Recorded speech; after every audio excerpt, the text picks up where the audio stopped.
Hello student, welcome to your social science class. Today we discuss history second chapter New King and Kingdoms. And today we discuss about the administrations in the kingdoms. In our previous video we discussed about the main dynasty of medieval periods. So student, in this video we discuss administration in the kingdoms की जो हमने जो dynasty जो main dynasty medieval periods की पढ़ी थी उनका मतलब काम करने का ढंग कैसा थे, उनके रूल रेगुलेशंस क्या थे, वो हम इस वीडियो के अंदर डिस्कस करेंगे। तो फर्स्टली जो किंग था मतलब उनका अगर हम एडमिनिस्ट्रेशन पढ़ते हैं तो जो किंग्स थे वो क्या थे, सुप्रीम पावर में थे। ठीक है, किंग हैड सुप्रीम पावर और they had adopted great titles of Maharaja Dhiraj या फिर लॉर्ड ऑफ थ्री वर्ल्ड। ठीक है, ये उनके मतलब उन्होंने अपने टाइटल्स हैं वो अडॉप्ट किए हुए थे। ठीक है, kings also share power with their samanta, और जो किंग थे वो अपनी जो पावर थी वो सामंत के साथ भी शेयर करते थे। ठीक है, as well as association of peasants, जैसे जो एसोसिएशन ऑफ पीजेंट्स थे, ट्रेडर्स थे, ब्राह्मण्स थे, उनके साथ भी वो अपनी पावर को शेयर करते थे। ठीक है, हाई पोस्ट जो दी जाती थी वो जो इन्फ्लुएंट फैमिली मतलब जो पावरफुल फैमिली थी या जो नोबल फैमिली के जो पर्सन थे उनको मतलब वो पोस्ट दी जाती थी, या फिर उनके जो क्लोज रिलेटिव्स होते थे वो। ठीक है, the position were often heredity, और जो ये जो पोजीशन होती थी ये तकरीबन मतलब हेरिडिटी होती थी नॉर्मली। कुछ केसेस में मतलब थोड़ा बाहर जाती थी, अदरवाइज ये सारी क्या थी, हेरिडिटी, मतलब जैसे बाप फिर उसका बेटा एज इट इज। ठीक है, ओके स्टूडेंट, अब हमारा नेक्स्ट टॉपिक है रिवेन्यू कलेक्शंस। जो रिवेन्यू का कलेक्शंस कैसा होता था उस टाइम में, द प्रोड्यूसर लाइक पीजेंट्स, जैसे जो प्रोड्यूसर थे हमारे पीजेंट्स हैं, आर्टिशियंस थे, कैटल कीपर्स हैं, had to surrender some parts of their products as tax, मतलब वो अपने प्रोडक्शन का कुछ पार्ट किसको देते थे, किंग्स को, एज ए टैक्स। ठीक है, some time a part of the produce was claimed as rent because land was the property of a lord. Some time उनको क्या करना पड़ता था, उनका जो प्रोडक्शन था उसका मतलब उनको रेंट भी देना पड़ता था, क्योंकि ऐसा माना जाता था कि जो लैंड है वो किसकी प्रॉपर्टी है, लॉर्ड मतलब किंग की, जो भी उस समय उसका जो राजा होता था उसकी वो प्रॉपर्टी होती थी। इसलिए मतलब वहां के जो लोग थे उनको क्या टैक्स पे करना पड़ता था। Revenue was also collected from traders, और जो रेवेन्यू होता था वो किसके द्वारा कलेक्ट किया जाता था, ट्रेडर्स के द्वारा, व्यापारी के द्वारा।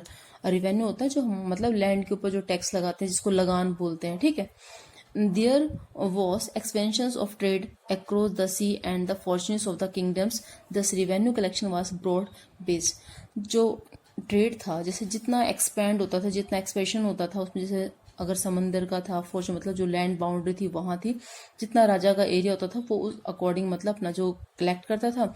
और revenue collection was broad base, इसलिए जो रेवेन्यू कलेक्शन होता था वो क्या होता था, ब्रॉड बेस होता था, मतलब काफी लंबा चौड़ा उसका काम चलता था। Generally people from the influential family and close relative of the king collect revenue for the king.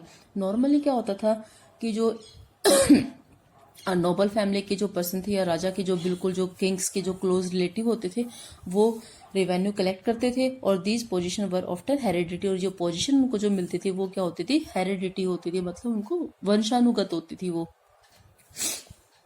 अब हमारा नेक्स्ट टॉपिक है यूज ऑफ रेवेन्यू, कि जो रेवेन्यू जो कलेक्शंस होता था, जैसे हमने पूछा कि पढ़ा है यहाँ पे वी डिस्कस कि रेवेन्यू कैसे मतलब कलेक्ट होता था, कौन कलेक्ट करता था। ठीक है, अब उसका यूज क्या होता था उस रेवेन्यू का।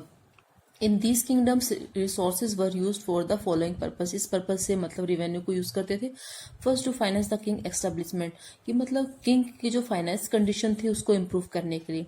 To construct temple and ports, मतलब टेम्पल वगैरह को कंस्ट्रक्शन करने के लिए, फोर्ट्स मतलब किले वगैरह बनवाने के लिए। टू फाइट वार, और लड़ाई वगैरह मतलब युद्ध वगैरह लड़ने के लिए जो रेवेन्यू था उसका वो क्या करते थे, यूज करते थे। ठीक है, अब नेक्स्ट हमारा प्रस्तुति। देखो प्रस्तुति जो वर्ड है ये क्या है, were often return in praise of the king, ये किसी भी राजा की प्रेज मतलब उसकी प्रशंसा में लिखी जाती थी। जो प्रस्तुति होती थी उसमें राजा की प्रशंसा, उसके प्रेज के बारे में लिखा जाता था, जैसे उसने कितनी विक्ट्रीज की हैं, उसने क्या कंस्ट्रक्शन करवाया है, ठीक है, एक्सेट्रा वगैरह। और मतलब इसमें मेनली जो किंग्स होते थे उनके अचीवमेंट को मतलब डिस्क्राइब किया जाता था। ठीक है, और ये मेनली जो ब्राह्मण होते थे उनके द्वारा मतलब ये बनाई जाती थी। इसमें मतलब मेनली जो राजा की जो अचीवमेंट्स थी, जो किंग्स थे, उनके अचीवमेंट्स को ही मतलब डिस्क्राइब किया जाता था। उसके मतलब किसी वीक पॉइंट को डिस्क्राइब नहीं किया जाता। इसमें मतलब उनकी विक्ट्रीज वगैरह को, इनके अचीवमेंट्स को ही मतलब दिखाया जाता था। ठीक है, अब नेक्स्ट हमारा क्रिटिकल राइटिंग। क्रिटिकल राइटिंग्स के अंदर क्या था कि जैसे हमने पढ़ा है कि जो प्रस्तुति जो लिखी गई है, इसमें क्या होता था कि मेनली किंग्स के अचीवमेंट्स को मतलब दिखाया गया है। ठीक है, उनको उनके बारे में बताया। लेकिन जो इसमें क्या था, एक कलहन एक ऑथर थे, उन्होंने मतलब उनको क्रिटिसाइज किया। ठीक है, इन रूलर्स की पॉलिसीज वगैरह को, इनके जो भी रूल रेगुलेशन थे। He compose a long Sanskrit poem, उसने एक संस्कृत पोएम लिखी and contain a history of the king of Kashmir, जो कश्मीर के जो किंग है वहां से मतलब उसने वो अपना जो सोर्स लिया।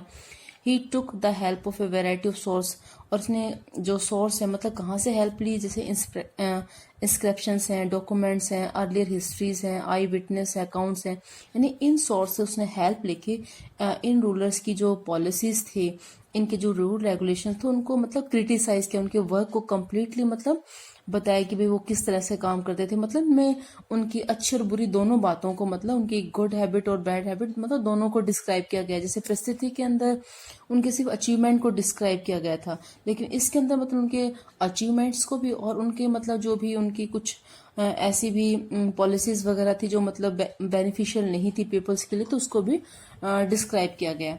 अब इसके अंदर आता है हमारा लैंड ग्रांट्स, मतलब जो जमीन वगैरह जो दी जाती थी। तो kings often rewarded Brahmin by the grants of land.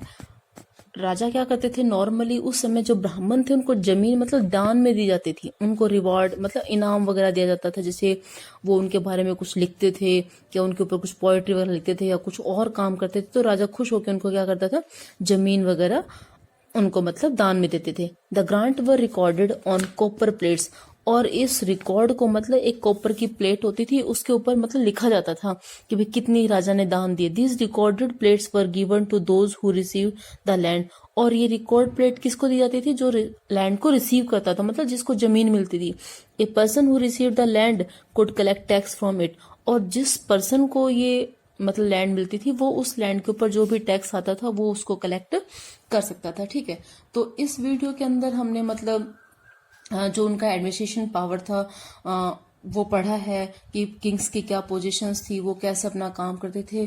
और इससे जो प्रीवियस जो वीडियो थी उसमें हमने मतलब जो राजा थे, जैसे जो न्यू किंग और किंगडम से, जैसे पाल प्रतिहार थे और गुर्जर प्रतिहार थे, राष्ट्रकूट थे, राजपूत थे और चौहान थे, उनके बारे में डिस्कस किया था। ठीक है, तो अब हमारा जो हिस्ट्री का जो चैप्टर है ये खत्म हो चुका है, कंप्लीट हो गया। अब नेक्स्ट हमारी जो वीडियो आएगी उसके अंदर हम ज्योग्राफी का थर्ड चैप्टर स्टार्ट करेंगे। ठीक है, और मैं वो आपको सीक्वेंस वाइज वीडियो भी टाइम टू टाइम शेयर करती रहूंगी, और आप जितने भी जो वीडियोस मैंने अभी भेजे आपके पास, आप उनको मतलब रेगुलरली सीक्वेंस वाइज पढ़ें, ताकि आपको जो टॉपिक है वो अच्छे से समझ में आ जाए, कोई कंफ्यूजन ना रहे। अगर आपको कोई भी कंफ्यूजन होता है, जब हमारी जो जूम क्लासेस आएंगी तो उसमें आप डिस्कस कर सकते हैं। ठीक है स्टूडेंट, ओके।